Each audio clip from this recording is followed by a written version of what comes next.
A new Jurassic movie is in theaters, so let's explore more of the Hammond Collection and do some toy photography. This time we're taking a look at my favorite dinosaur from my second favorite Jurassic movie, the Stegosaurus from The Lost World Jurassic Park. For some reason, even though Jurassic Park is my all-time favorite movie, I totally had a blind spot to these Hammond Collection figures. But all that changed when I picked up the Velociraptor at Target while I was out searching for Wolverine, and when I heard there was a Stegosaurus, I had to have it. As far as the size of this figure, I think it's just about perfect. It's big, but it's not so big that it would be difficult to find space for it in a collection. The texture of the skin is pretty nice, but it is just a hard plastic, even though by looking at it, you'd probably think it was more of a soft, rubbery material. On the other hand, the plates along the back are more of a soft, malleable plastic, as is the tail. It's definitely got more of that dinosaur toy texture that you might expect or that you might be used to from childhood. The tail can bend a little bit, but there's not a ton of movement in the middle of it. It is, however, fully articulated at the joint, and the spikes are completely soft as well.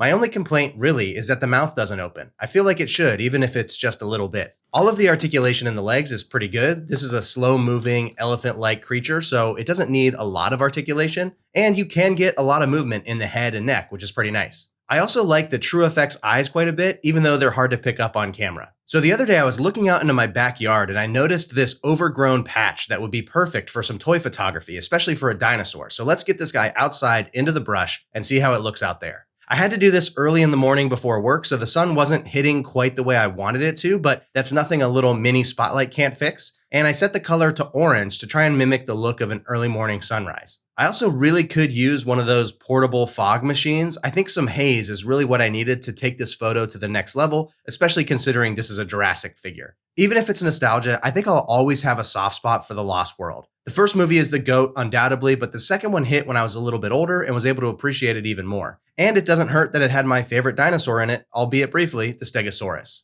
All in all, I really like this figure, and I've been pretty impressed with both of my Hammond Collection pickups so far. Hopefully I'll be able to snag that buck T-Rex that they're releasing for San Diego Comic-Con, but what do you guys think? Should I go ahead and get the Spinosaurus as well? Let me know.